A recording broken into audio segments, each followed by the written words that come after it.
For today's vlog mga kumarites, andito na naman tayo sa DB Mart. Ano na naman kayang bibilhin ni kumarites? Parang nakakatatlong balik na ata ako dito. Hindi naman mapapagkaila at nakikita nyo naman sa vlog ko. So ang sakit nga ng ulo ko mga kumarites. Kaya naman ayan, dala-dala ko nga lagi itong aking Terafape. Hindi pwedeng mawala to sa aking bulsa. Ito yung pinapahid ko kapag ka nahihilo or masakit ang ulo, tas inaamoy ko siya. So palagi ko yan dala, hindi pwedeng mawala yan ang ating anting-anting. So kapag kasi nagtatrabaho na tayo, hindi na tayo amoy pabango. Pag hindi amoy salon katingko, puro amoy panghaplas na. So, kaya nga pala ako nandito, bibili ulit ako ng lagayan. Dahil gagawa na nga ako ng cookies, gusto ko, meron akong storage na pwede kong ilagay sa freezer. Para anytime, pwede akong mag-bake, tapos isasalang ko na lang talaga siya sa oven. Isa kasi ito sa cookies na hindi masyadong matarbaho, hindi kagaya ng mga cake. So, kunwari, yung dough, pwede mo siyang gawin ngayon. Tapos, pwede mo na siyang i-freezer hanggang 3 months, pwede mo siyang i-imbak sa freezer. Tapos, kapag ka may order, tsaka ka lang magbe-bake. Hindi siya masyadong time consuming, hindi kagaya ng mga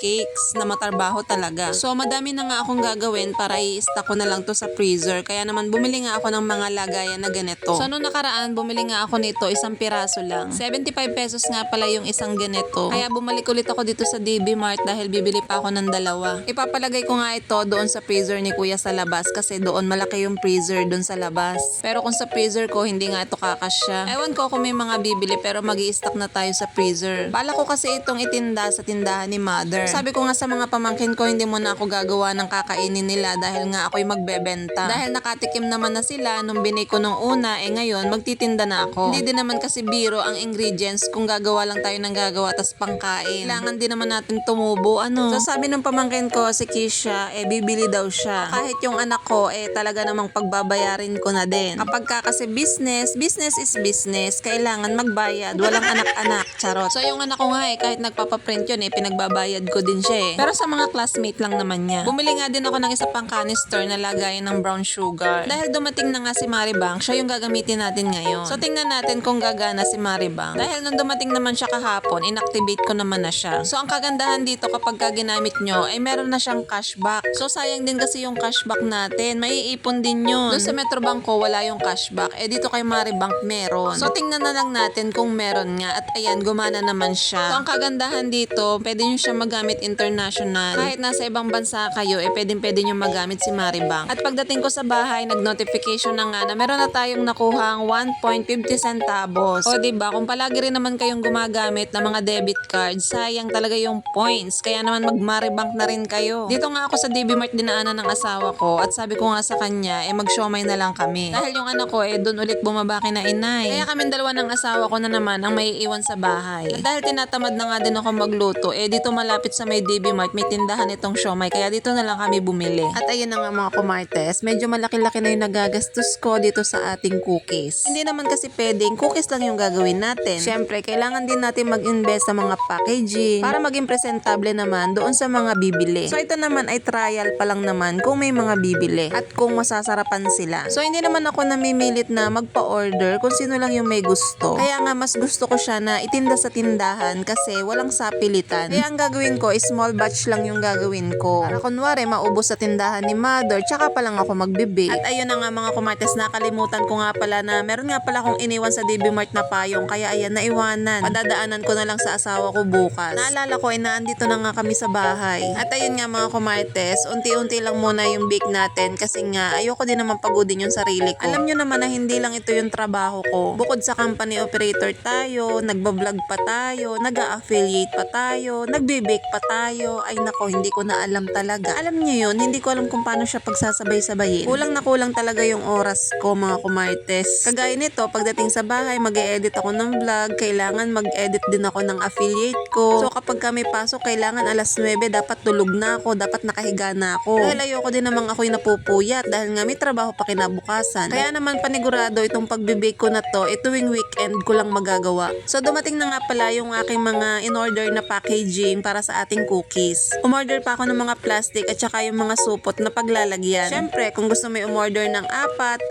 3, yan, meron tayong supot na paglalagyan, di ba? So doon sa mga makakatikim ng cookies natin, kung hindi masarap, hindi na po ako magpapa-order at hindi na ako magbe-bake. Charot. So, hindi ko pa alam kung papatok siya. So yun lang naman muna mga kumartes. Hanggang dito na lang. Thank you for watching. Bye!